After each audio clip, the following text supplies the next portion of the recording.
92.3 Radyo 5 True FM. Dito tayo sa totoo. Happy Monday! Yun na yun. Alam nyo ha, in fairness, sa maraming mga taong mga nakasalubong ko nitong maghapon, Lunes na Lunes pa lang, aba parang sabi ko, Lunes pa lang parang Friday na, di ba Jen Morales? Smile naman dyan. Ayan na syempre, makakasama nyo pansamantala mga kapatid, ang inyong Kuya Poy, ang inyong Guwapopoy para sa ating programang Dr. Love Radio Show. Dahil pansamantala nga lang po akong humahalili ha, para kay Brother June Banaag na sa ngayon, dahil ini-stalk ko siya. Pero kasi Facebook friends kami ni Brother June, 'di ba? Nanggaling siya ng mga bansang Portugal, tapos nung bandang huli nasa Italy. Talaga? Yeah. Gusto ko talaga pagka binabanggit ni Dr. Love yung mga salita, mga Portugal, yan, mga Italy. Ayan, tapos ngayon yata parang biyahe na rin pa Dubai. Ang alam ko, kung nasaan nandun naman ang kanyang mga anak. Yan, 'di ba? Okay, at ilang pa mga kaibigan doon. Alright? Kaya naman sa mga susunod na araw, naku, magkakarinigan na nga po ulit tayo ng ating mas gustong napapakinggan. Ayan na si Brother June Banaag dito sa ating programang Dr. Love Radio Show. Ayan, pero pansamantala nga, naku wag niyo naman akong basta iwan dito ha, dahil magaganda pa rin syempre ang ating mga i-offer na mga aral sa buhay, mga liham kasaysayan, meron din tayong mga counseling, at syempre, nandito naman din kasi sa programang ito ang mabuting balita. Na mamaya-maya, marinig niyo po yan mga kapatid ha. Pero bago yan, isang pampaganda ng mood para sa lahat ng mga kala mo mga pagod na ngayong Monday na ito. Pero talagang ano lang yan ha, paggising mo bukas, mas energized ka na. Okay, dahil 65 days to go before Christmas! Ayan Merry Christmas! Ganda naman nito. Ito na ba yung regalo ko? May bahay, merong puno, ayan diba? 65 days to go before Christmas, mga kapatid. Merry Christmas! Ano na ba mga preparasyon mo? Diyan ba sa preparasyon mo? Yan na naman tayo ha. Baka sa mga preparasyon ninyo, baka nakakalimutan nyo po kami. Huwag nyo kaming pakakalimutan ha. Hindi naman po kami sa mga nangungulit.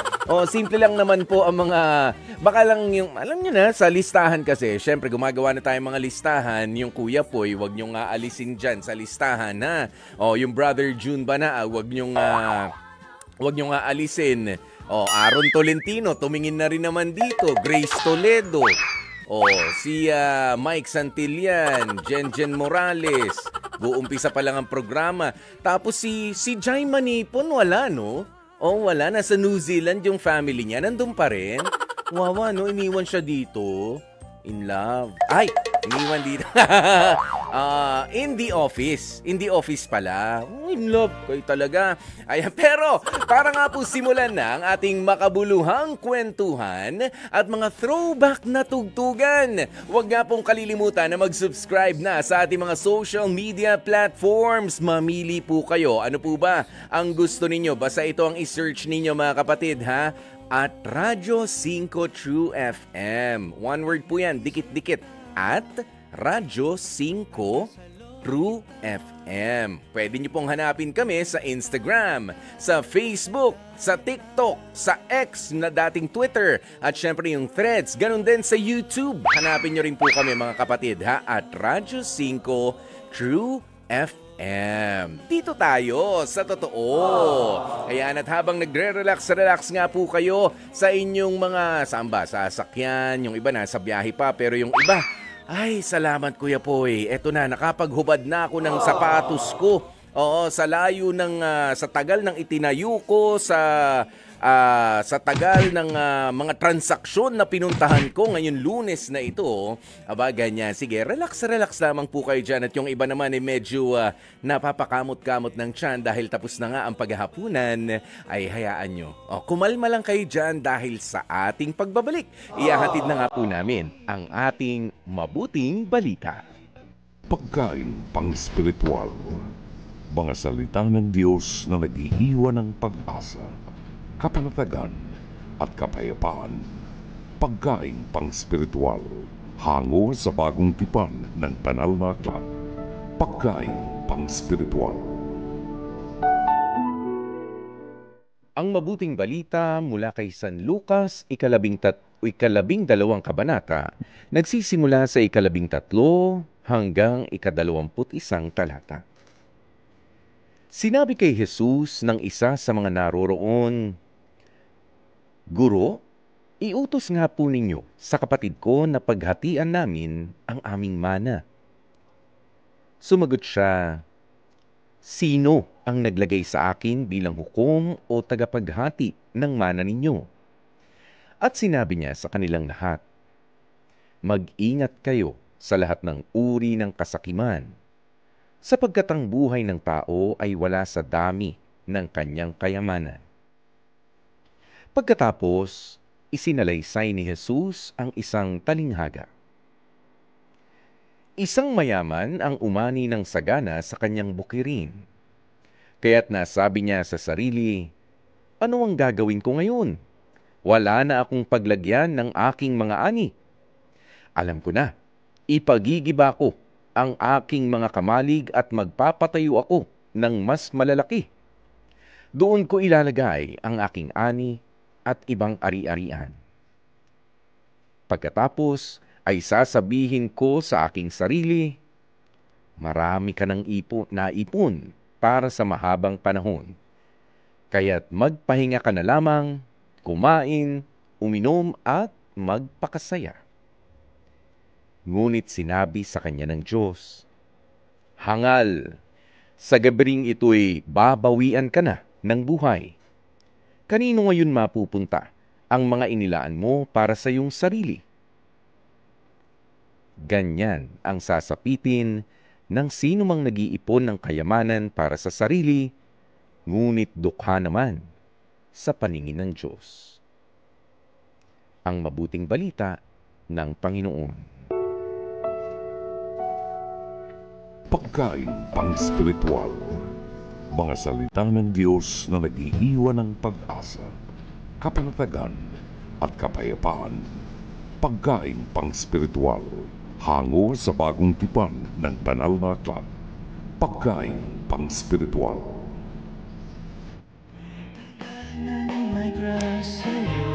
Mga kapatid, nako ha, meron tayong commercial nung nakaraan, di ba? Para kanino ka bumabangon, di ba? May mga ganun na commercial na sumikat naman din talaga sa atin dito sa Pilipinas. Pero ngayon, di ba, kung ihahalin tulad po natin dito sa mabuting balita na ibinahagi sa atin, para kanino ka nag-iipon? Yan, opo, para kanino ka nga ba nag-iipon?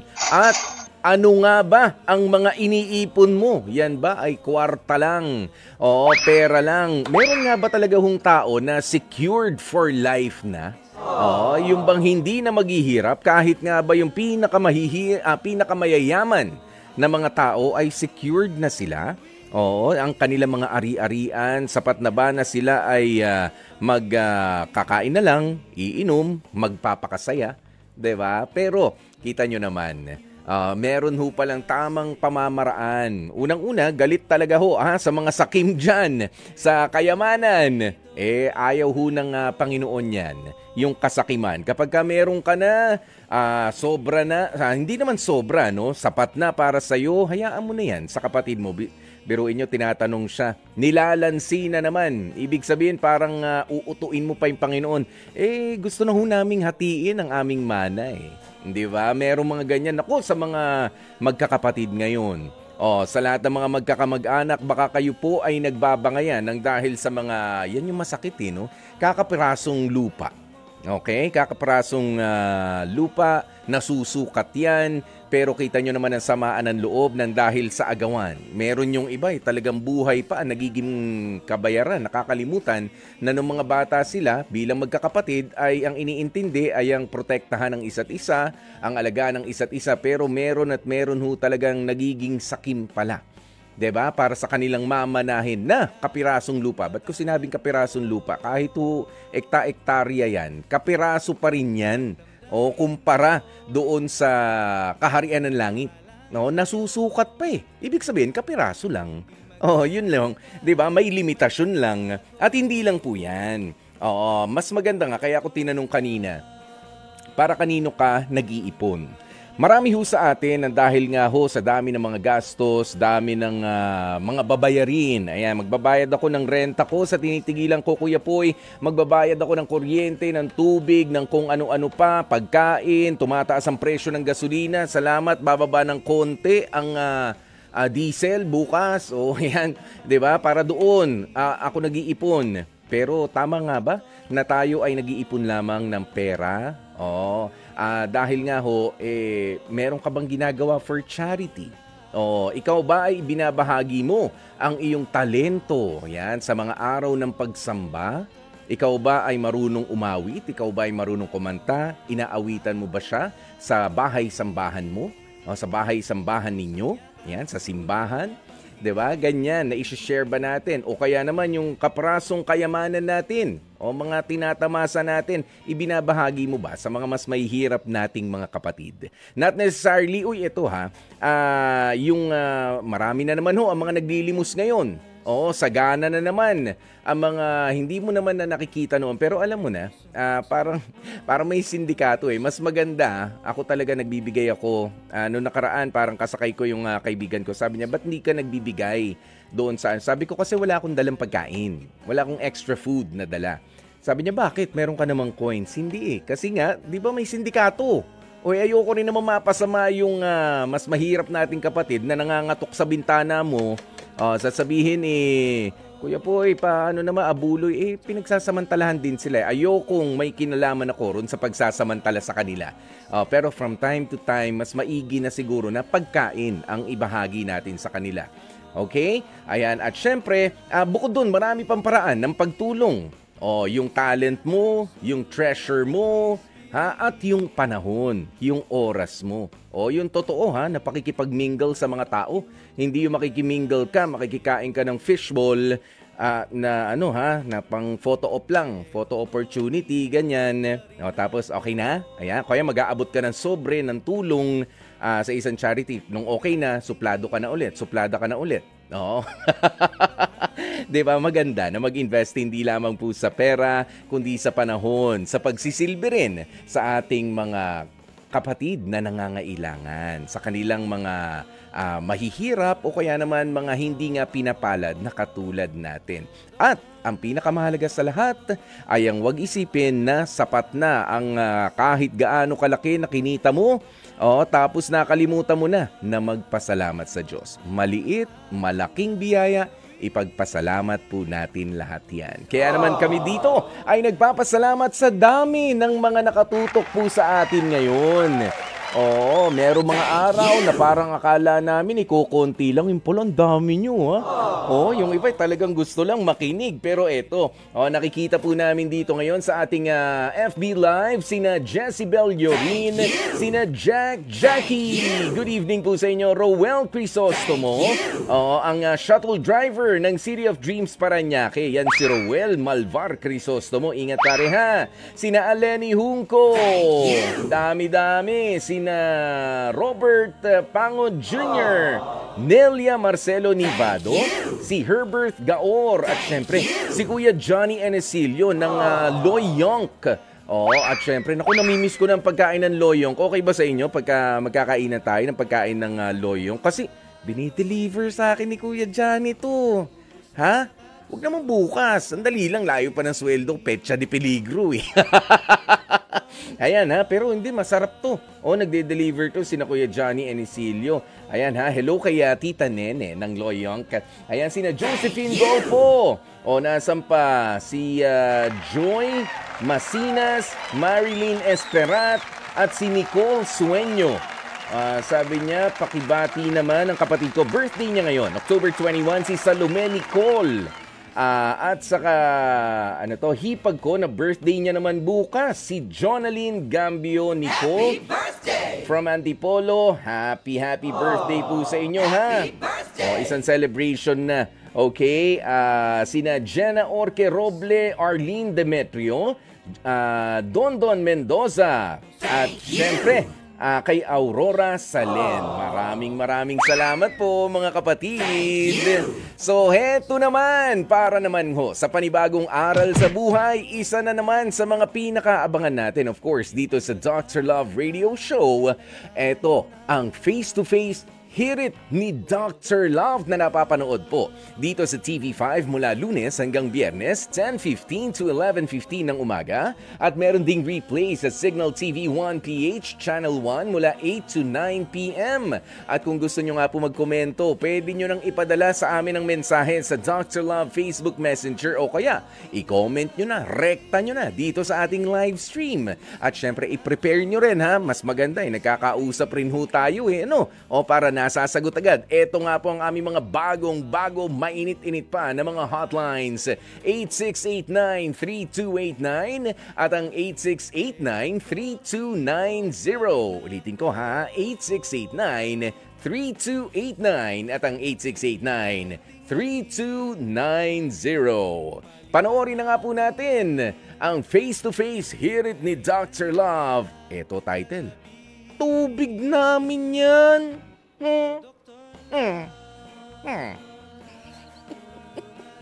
At ito'y naghamon na dito pa makipagkita sa face-to-face. Pero Nanay Florida, totoo bang hindi nagbabayad ng tubig yung nakasubmeter sa iyo? Hindi nga po, kasi noon una, naputulan na naman ako. Ako na naman ang gumawa ng paraan. At tuwing sisingilin mo po sila, marami pong dahilan. Tapos lagi pong wala. Ako rin po, minsan lagi rin po akong wala. Pagka sinasabihan mo na ganito, gawan natin ng paraan, sila pa pong galit. Habang ino-offer mo na Opo. gumawa ng paraan, sila pa ang galit. Sila po sa ano nagagalit bang paraan sa akin. ang ino-offer mo? Sabi ko po, gawan natin ng paraan kung gusto ninyo. Magbigay kayo kung magkaanong kaya nyong ibigay, ako na lang gagawa ng paraan. Kasi po, yung kaibigan ko na nagpapahiram sa akin ng tubig, siya rin po nagpahiram sa akin para magpakabit ng sariling linya. Ng sariling linya.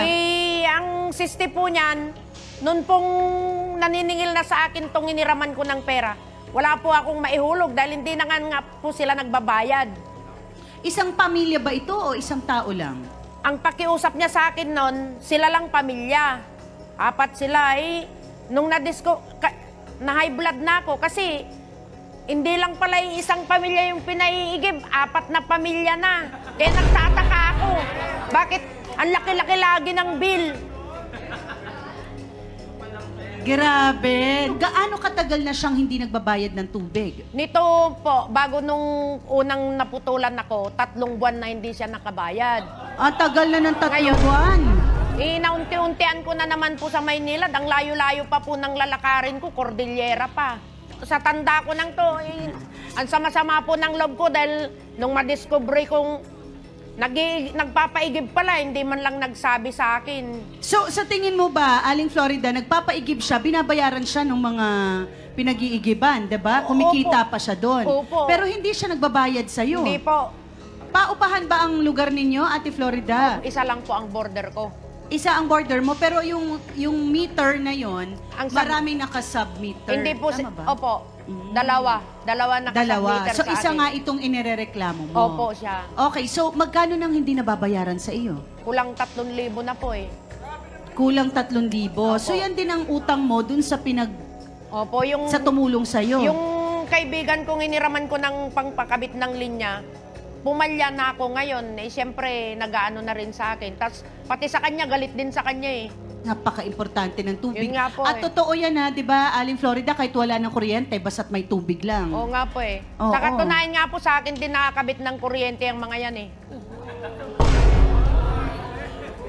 Bakit sa tingin mo nagagawa sa iyo itong mga ganito? Dahil po sa awa ko nun na wala silang ilaw, kagustuhan ko rin na magkailaw sila dahil ayaw ko rin po na baka mamaya magkasunog dahil gagamit sila ng kandila. Pinakabit ko po sila. Nako. Yes, Kuya Alex. Hindi, natataka ako, bakit hindi kumuha yung mga yon ng diretsahang metro? Ng sarili nilang metro. Bakit siya nag-o-offer? Yung ba'y nakatira sa isang bahay nila? Oo, bakit sa inyo nanggagaling yung metro? Nangungupahan lang po sila. Tapos isang mahirap po kasi mag-ano sa tatalon kasi sa amin. nakaban po sa Meralco dahil maraming hindi nagbabayad. Oh, kaya mahirap. Paano kaya sasagutin ng unpaid subscriber ng tubig ang mga paratang ni Florida? Tawagin natin, Joanne, pasok! Nagsasabi mo sa akin. Sasalita ka dapat yung totoo lang. O, bakit? Hindi gumagawa ka rin ng kwento. O bakit? O, Totoo bakit? naman na. Sinasabi mo, hindi naman tayo Totoo totoo, naman na. Ilan Oh, sinasabi mo, ikaw pang galit. buwan? Talaga. Ikaw pang Ba't galit. ka magagalit? Joanne, diretsahang tanong. Pinagkakakitaan mo ang linya ng tubig ni Nanay Florida, hindi ka pa nga bayad, tapos nagpapaigib ka pa sa iba. Totoo ba ito? Totoo naman po, nagpapaigib naman po ako talaga ng tubig. Itong, inirereklamo sa iyo na pinagkakitaan ginawa mo ng negosyo ang linya ng tubig ni Nanay Florida. Hindi ko naman po ginawang negosyo. Ang sa akin lang po kasi, may mga yung, kagaya po yung kapitbahay po namin, tsaka po yung kamag-anak ng asawa ko, nakiusap din po sa akin na sa akin po mag-iigib. O, tsaka yung kamaritesan niya. Oo, bakit? Nagabayad naman siya kahit saan O, bakit? nakikigib.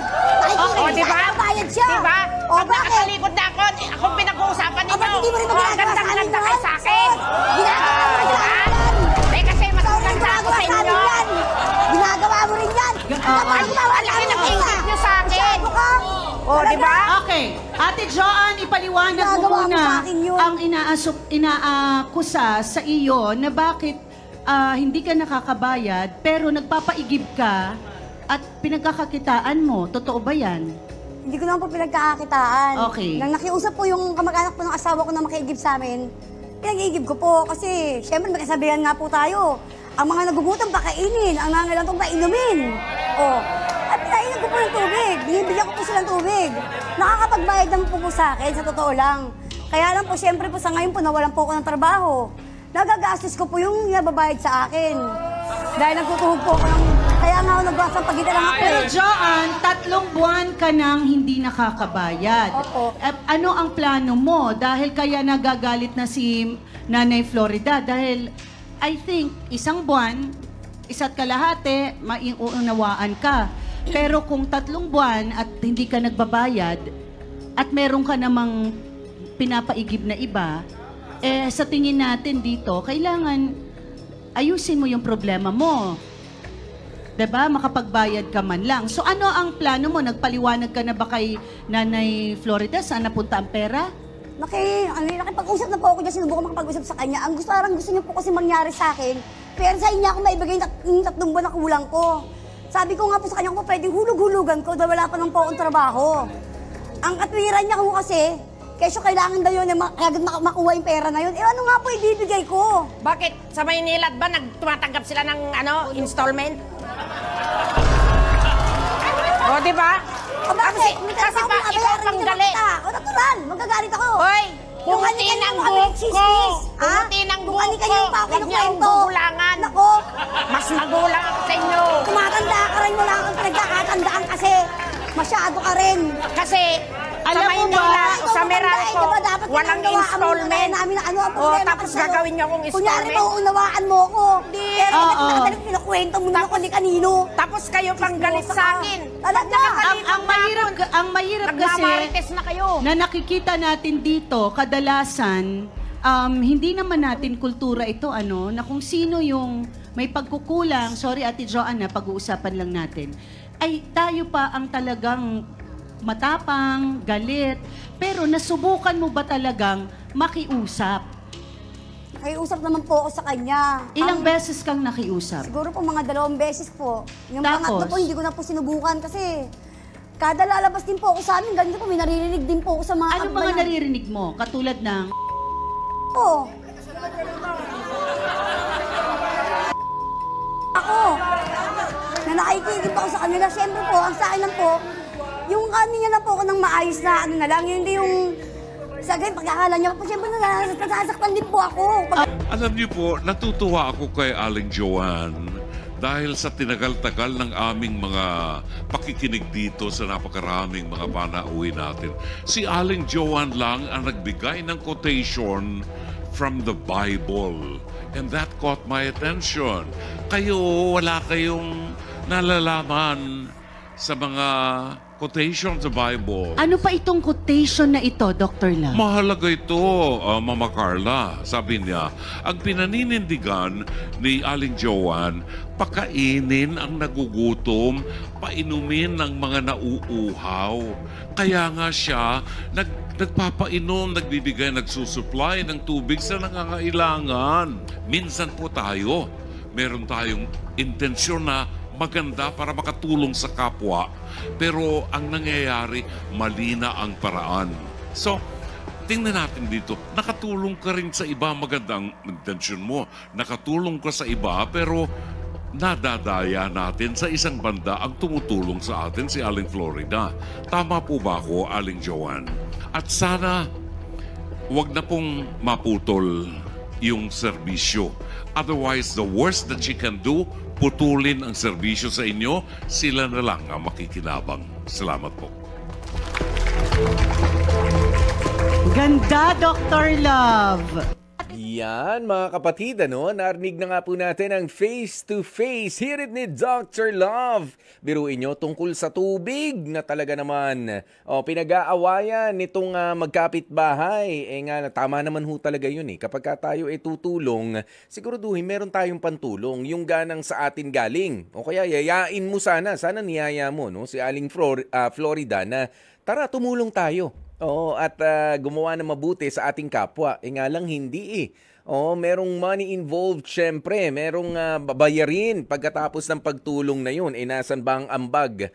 Pwede bang ipilit mo? Hindi, gusto kong tumulong eh. Wala nga eh. Tumulong maganda. Tama yon, yung intention. Kaya kayo dyan ha mga kapatid. It's okay to help. Pero kung ikasasama na nung taong tinutulungan ninyo o yung paraan ninyo ay hindi tama, hindi pa rin maganda yung pagtulong na yan. Okay? Ayan, at syempre, eto may mga bagong dating, may mga bagong landing sa ating online ngayon. Sina Don Mendoza, magandang gabi po sa inyo. Sina Nod Cruz, si Ate Ruby Saraus. Ayan, at hello na rin kaya sa Saraus family. Ayan, kina Kuya Buboy. Ayan, thank you so very much. I-share nyo na po ng i-share ang ating live streaming now na mga kapatid at Radyo 5 True FM sa FB. Ayan, sa YouTube din. Makikita nyo nga rin po kami. Instagram, TikTok, Threads at sa X. At syempre, eto, paano mo nga ba malalamang inaabuso ka na? Sabi ni Mike, tungkol ba to dun sa issue kanina? Paano? Kapag nadadagdagan na yung gastos mo. Di ba yun? Lalo na dyan sa pinag-aawayan nitong si Florida, si Aling Florida, tsaka si Aling Joanne. Nadadagdagan na ang nahingan ka na ng tulong, na gagastosan ka pa, naniningil ka, sinasagot-sagot ka pa. Ay, abuso na yun. Di ba? Walang masama ho sa pagtulong. Pero kapag tila galit pa ang tinutulungan mo, parang pagnanakaw na rin yan. Hindi tamang proseso ang pinagdaraanan. At papaano nga ba mag-say ng no? Ganun pa rin naman. 2 letra, N-O, or hindi. 2 syllables in Filipino, hindi. Diba? Hindi na pwede. Tama na. Yan. Okay. Kita nyo. Gustong tumulong. Pero namumura yung kapitbahay. Tama pa ba yun? Gustong tumulong pero nakikipag-away. Doon sa pinanggagalingan din naman ng tulong. Tulong pa ba yun? Hindi na. Hindi na bukal sa loob yun. Okay? Ayan. Kaya naman mga kapatid, ito ang alam kong bukal sa loob namin. Ang i-inform din kayo sa mga importanteng pangyayari sa ating kapaligiran, sa ating bansa. Ngayong araw na ito ng Lunes, October 8. Kaya naman po sa aming mabilis na pagbabalik ang mga balita. May init na balita. Ihahatid na po namin sa inyo basta't nakatutok lamang kayo dito sa Dr. Love Radio Show. Kasama nga po ang inyong Kuya Poy, ang inyong Gwapopoy dito sa True FM. Dito tayo sa totoo. 92.3 Radyo 5 True FM. Dito tayo sa totoo. It's 29 minutes after 10 p.m. Yan na nga po ang ating tamang oras. Kasama nyo pa rin syempre ang inyong Kuya Poy para sa Dr. Love Radio Show. Pansamantalang humahalili para kay Brother June Banaag. Ayan, at syempre dahil nga po Monday ngayon, umpisahan natin ng sukat na para bang tula ang ating mga linggo. Naks, kaya naman usapang puso ang hatid ng piyesa ng ating spoken word artist ngayong Lunes na ito. Let us all welcome Lance Abelion. Lance, magandang gabi sa'yo. Yes po, isa pong magandang gabi sa Kuya Poy sa atin mga listeners natin ngayong gabi. Ayan. O, di ba nga, si Lance na, maraming salamat Lance ha, at kahit sa programa nating Heart to Heart, ay nandun ka pa rin, sumisilip ka sa amin, sinasamahan mo kami. Syempre naman, Kuya Poy, of course, diba? Support na tayo kung kailangan, diba? Yan. Support, yan. Yeah, at syempre, sabi mo, usapang puso. Bakit? Bakit usapang puso? Meron na bang, may tinanong ako sa iyo last week, meron na bang nagpapatibok ng puso ni Lance? Well, wala pa rin. Wala pa rin. Pero ganun talaga. Minsan talaga. Pero in God's time, syempre, darating yan. Pero ayun. So, ayun. Okay, so ang pamagat po ng piyesa ko po ngayong gabi ay may kinalaman po sa isang bahagi ng ating katawan na nakararamdam ng lahat ng bagay kahit hindi sabihin. Ang pamagatan to lang ito ay puso. Sabi nila, kapag tumibok ang puso, ay walang ibang dapat gawin kundi ito ay sundin. At oo, maaring liriko nga ito ng isang awitin na minsan na inatipuhan na ng ating pandinig. Subalit kapag nagmamahal, hindi lamang nakakahon ng ibig nitong sabihin sa mga kanta o ano pa mang mga likha. Ang puso ang siyang nakadarama ng unang beses ng pagtatagpo ng mga damdaming sinisimulang sulatan ng mga pangako ng hindi pagbitaw. Ang pagtibok na humuhudyat na ang panahon ay marahil umaayon na para muling matagpuan ang pag-ibig mula sa nakaraan na napuno ng sakit, na nagbunsod ng galit na may pag-aakalang ito ay umiiral na para lamang tayo ay malunod sa sariling kahibangan. Ang puso lamang ang makapagsusulat ng bawat sandali, ang makapagtatala ng mga pangalan, bagay at mga lugar na minsang itinuring nating atin. Ang puso rin ang nakatutunghay ng mga damdaming maaaring matagal nang ikinuhubli. Hindi mausal ng bibig, ngunit bakas ang pinipigilang pagkikbi. Maaring nagtatago ito sa likod ng ngiti. Ang puso ang may kakayahan na tanawin ng mga bagay na hindi nakikita ng paningin. Siya lamang ang makapagdidikta ng mga bagay na marapat pitpitin at ang mga bagay na hindi na dapat pangdalhin. Maraming salamat po.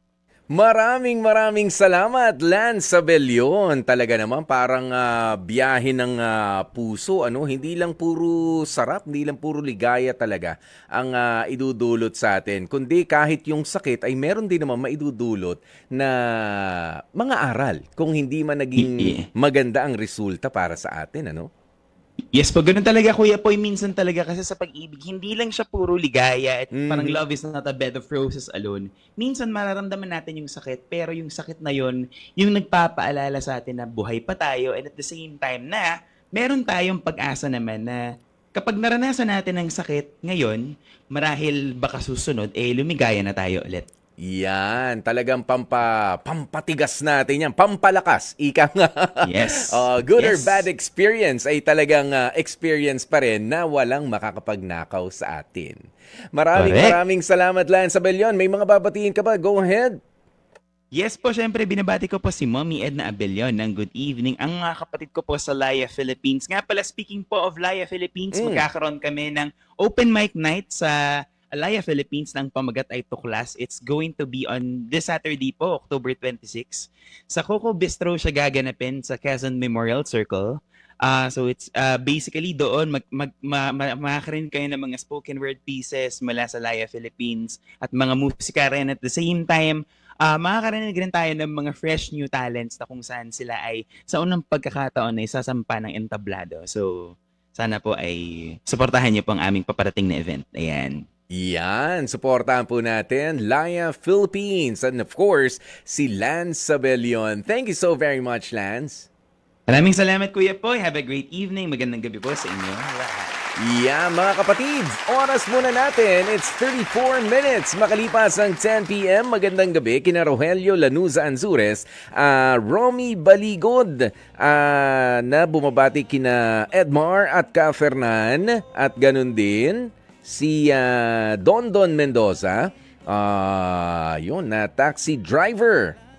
Hello po sa inyo. Maraming salamat. At syempre si Adela Ahonin at Clemencia Fowler, tsaka si Pai Lee. Thank you sa aming pagbabalik. Antabayanan nyo na nga po mga kapatid, ang ating namang liham kasaysayan na sigurado kapupulutan po natin ito ng aral, lalong-lalo na kayong mga focus sa pagtanggap ng biyaya. Focus sa pagtanggap ng biyaya, pero nakakalimutan yata na magbigay din naman, na maging blessing para sa iba. Kaya yan po ang ating antabayanan. Luella Dumao, good evening to you. Kasama nyo nga po Kuya Poy dito sa 92.3 Radyo 5 True FM. Dito tayo sa totoo. Kayo po ay nakikinig sa programang Dr. Love Radio Show.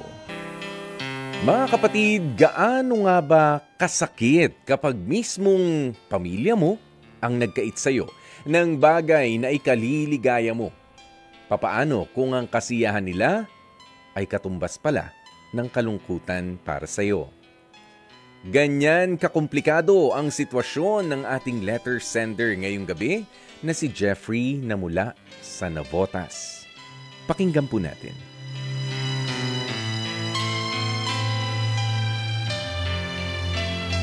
Dear Dr. Love, isa po ako sa mga masusugid ninyong tagapakinig. Mula po ako sa Navotas. Marami po akong natututunan sa programang ito. Sakto sa oras, talagang nakakapagmuni-muni po ako sa mga pangaral mula sa Biblia hanggang sa mga payo sa buhay.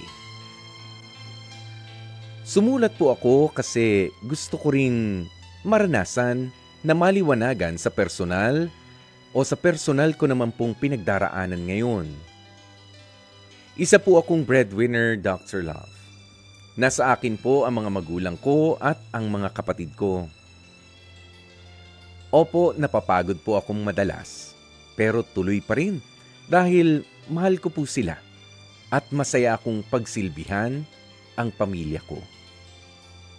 Kaya nga lang po 36 years old na po ako, malalaki na rin ang mga kapatid ko. Mga nagtapos na rin po sila sa pag-aaral. Siguro'y bubuo na rin ng kani-kanilang pamilya.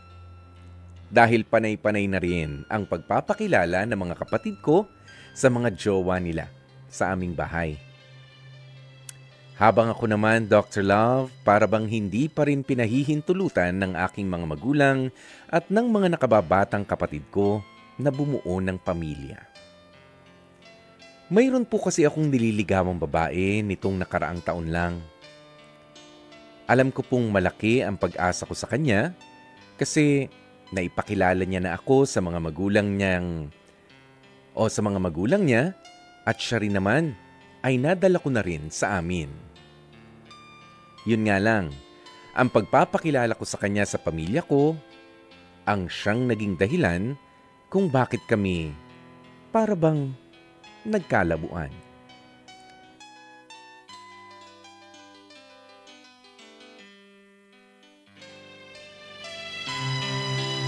Nung dinala ko po siya sa amin, halos walang pumansin sa kanya.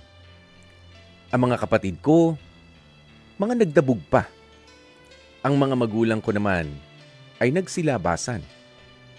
Ramdam na ramdam niya na hindi siya welcome sa amin. Samantalang grabe po ang naging pag-aasikaso sa akin ng pamilya niya nang ako naman ang bumisita sa kanila. Dr. Love, humingi ako ng sorry sa kanya noon pero wala. Bigla na lamang siyang hindi nagparamdam. Sinubukan kong puntahan at kausapin siya sa bahay nila. Pero laging sinasabi ng pamilya niya na wala siya roon. Umalis daw. Kinausap ko tuloy ang nanay at tatay ko tungkol dito. Ipinaalam ko sa kanila na nasaktan ako sa ginawa nila sa aking nililigawan. Pero mas nasaktan ako sa naging sagot nila sa akin. Paano na lamang daw sila at ang mga kapatid ko kung biglang mag-asawa na nga ako? Ang pumasok tuloy sa isip ko, Dr. Love, para mamuhay sila ng masaya at walang pangamba, ay kailangan ko palang isakripisyo ang buhay ko. Paano naman ako kapag ang mga kapatid ko ay may kanya-kanya ng mga pamilya? Tutunganga na lang at maghihintay kung sinong mangangailangan sa akin? Ang ibig sabihin ba ay tatanda na lamang akong mag-isa? Napakalungkot po. Minsan tuloy naiisip kong makasarili ang pamilya ko.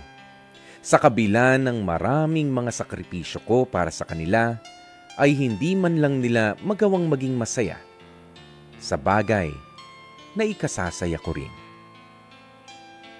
Dr. Love, ayoko pong tumandang mag-isa. Kumagalang, Jeffrey. Pakinggan nga po natin ang kwentong ibinahagi sa atin ni Jeffrey kung saan ang kanyang pamilya mismo kasama ang kanyang mga magulang at ang mga nakababatang kapatid na kanyang sinusuportahan ay para bang nakalimot sa kanilang dapat na ginagawang pagsuporta rin bilang breadwinner kay Jeffrey. Alam ko sa pagkikwento nitong si Jeffrey na wala naman siyang isinusumbat sa lahat ng mga pagsasakripisyo, sa lahat ng mga pagtulong na ginawa mula sa mga magulang hanggang sa kanyang sariling mga kapatid. Wala naman po siyang sinusumbat.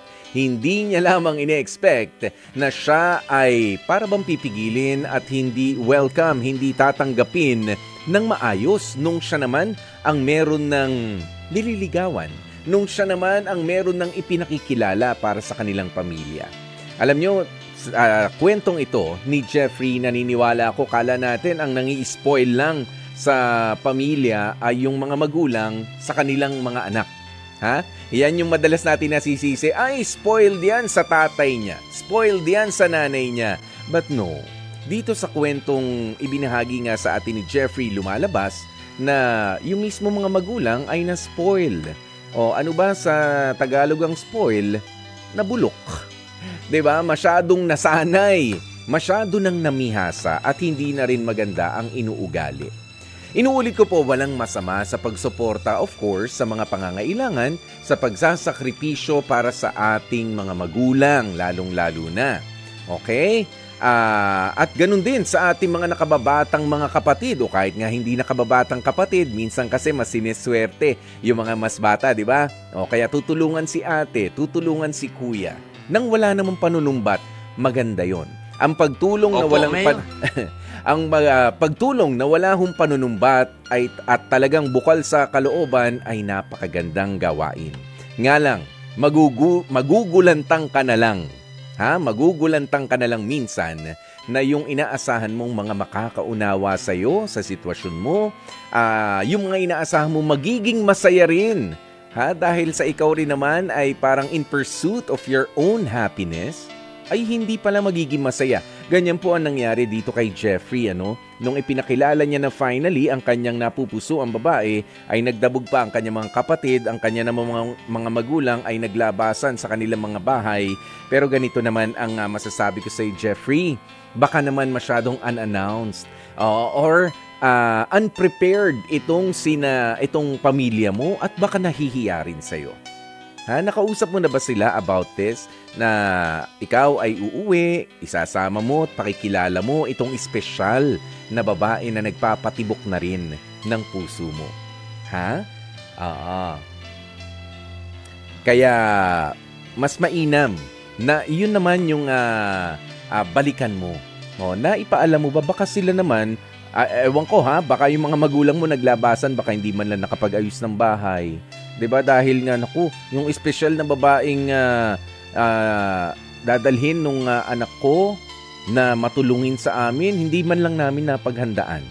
Ayan, baka naman medyo nagtampo rin sa parting yun. O kaya hindi kami nabigyan ng pagkakataon na makapagbihis man lang na maayos. Kaya lumabas na lang out of hiya.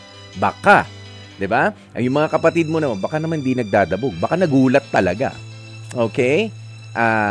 Ano to? Imbitahan natin? Imbitahan natin si Jeff? Si Jeffrey?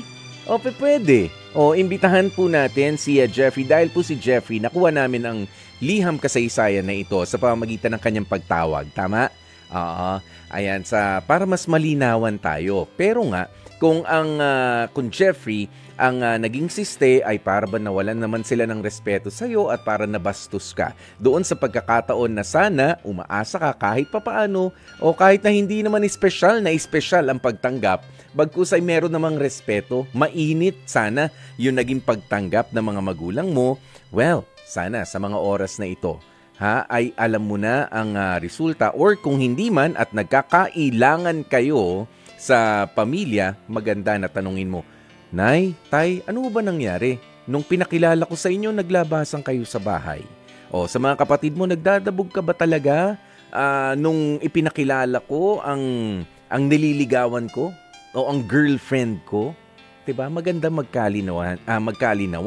Kesa naman ang labo ng mga pangyayari, itinanim mo bilang sama ng loob, yun pala ay nagulantang lamang rin sila, hindi nakapaghanda at nagdadalang hiya nga sa'yo dahil wala man lang silang preparasyon. Pwedeng ganoon. Sana ganoon ang nangyari.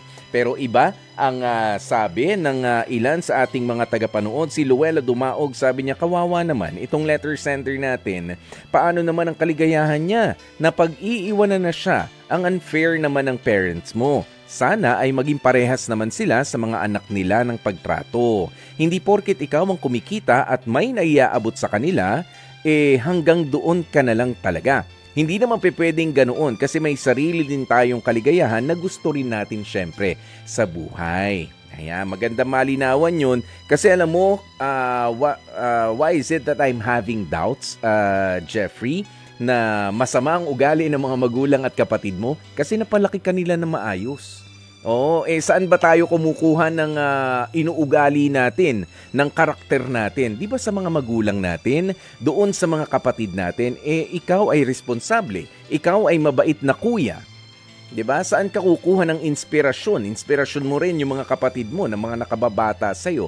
Kaya baka miscommunication. Okay, merong miscommunication na nangyari. Nagkagulatan, nagkahiyaan, pero iba yung mga naging basa ninyo. Nagkaroon ng, anong tawag mo rito? Nagkaroon ng kaguluhan, confusion, diba? Sa pagdating ninyo nung pinakilala mong jowa. Okay? Ayan, ako, maraming salamat din sa mga umahabol pang mga tumutok sa atin. Sina Andrew Rio. Thank you, Andrew Rio. Ayan, si Boss Mark Dave de la Cruz at si Angelico Ryan Viray. Maraming salamat po sa inyo. Pero kung may oras ka nga, Jeffrey, welcome ka. Okay, makausap ka namin sa telepono. Kung bakante ka, please, gusto ka naming kumustahin mula dito sa Dr. Love Radio Show. At kung kayo rin mga kapatid ay meron ding mga kwento, ay pwede nyo po yung ipadala sa amin dito. Hanapin lamang ang Dr. Love Facebook Messenger. Ayan, mag-PM po kayo ng inyong mga kwento at syempre iwanan nyo rin sa amin ang inyong contact number para sa paglilinaw ng mga storya na inyong ibabahagi para sa ating programa. Maraming salamat po sa lahat ng mga nakatulong natin ngayong araw na ito, Lunes na Lunes. Maraming salamat syempre sa ating mga bossing.